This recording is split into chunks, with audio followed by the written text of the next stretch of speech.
বাংলাদেশের এক অজপাড়া যেখানে স্বপ্ন দেখা ছিল বিলাসিতা আর বেঁচে থাকাই ছিল সবচেয়ে বড় যুদ্ধ। সেখানেই জন্ম নিয়েছিল এক ছেলে যে একদিন বদলে দেবে হাজারো মানুষের ভাগ্য। এই গল্প একজন দরিদ্র ছেলের যে হয়ে উঠেছিল বাংলাদেশের অন্যতম সফল শিল্পপতি। এই গল্প শেখ আকিজ উদ্দিনের। 1929 সাল একটি সাধারণ পরিবারে জন্মগ্রহণ করেন শেখ আকিজ। শৈশব থেকেই তিনি বুঝে গিয়েছিলেন জীবনটা সহজ হবে না।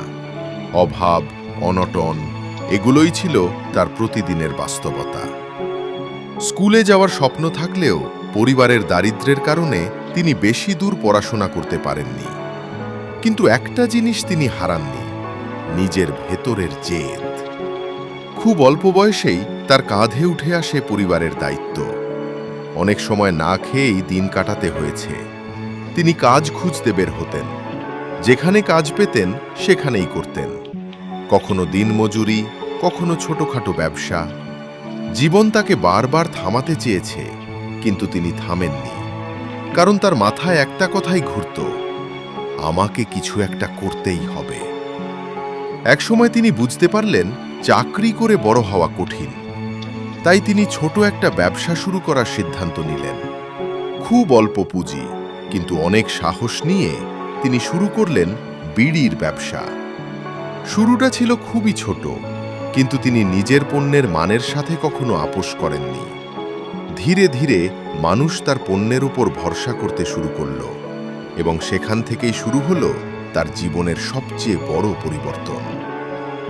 সময় যেতে লাগল। শেখ আকিজ বুঝতে পারলেন এক জায়গায় থেমে থাকলে চলবে না। তাই তিনি তার ব্যবসা বাড়াতে শুরু করলেন। 1টা থেকে 2টা, 2টা থেকে 10টা। এভাবেই তার ব্যবসা বিস্তার লাভ করতে লাগল। তিনি শুধু তামাক ব্যবসায় সীমাবদ্ধ থাকেননি। তিনি প্রবেশ করলেন সিমেন্ট শিল্পে, টেক্সটাইল শিল্পে, সিরামিক শিল্পে, খাদ্যপণ্যে, এবং অল্প কিছু বছরের মধ্যেই তার ছোট ব্যবসা পরিণত হল এক বিশাল শিল্পগোষ্ঠীতে, আকিজ গ্রুপ। কিন্তু এই সফলতার পেছনে ছিল অসংখ্য রাতের ঘাম, অসংখ্য ব্যর্থতা। অনেক সময় তিনি ক্ষতির সম্মুখীন হয়েছেন। অনেকেই তাকে বলেছিল, তুমি পারবে না। কিন্তু তিনি কখনো তাদের কথা শোনেননি। তিনি বিশ্বাস করতেন, যে চেষ্টা করে সে একদিন না একদিন সফল হবেই। শেখ আকিজ শুধু নিজের জন্য কাজ করেননি, তিনি কাজ করেছেন মানুষের জন্য। তার প্রতিষ্ঠানে হাজার হাজার মানুষের কর্মসংস্থান তৈরি হয়েছে। অনেক দরিদ্র পরিবার তার কারণে নতুন জীবন পেয়েছে। তিনি প্রমাণ করে দিয়েছেন, একজন মানুষ চাইলে হাজার মানুষের জীবন বদলে দিতে পারে। ভাবো একবার, একজন ছেলে যার কাছে ছিল না টাকা, ছিল না বড় কোনো সুযোগ, সেই একদিন গড়ে তুলল বাংলাদেশের অন্যতম বড় শিল্প সাম্রাজ্য। এটা শুধু গল্প না, এটা বাস্তব। এটা প্রমাণ, স্বপ্ন দেখলে আর সেই স্বপ্নের জন্য লড়লে একদিন অসম্ভবও সম্ভব হয়ে যায়।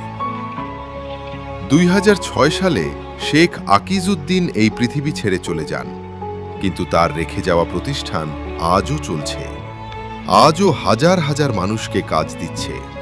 তার নাম আজও বাংলাদেশের ব্যবসা ইতিহাসে একটি উজ্জ্বল নক্ষত্র।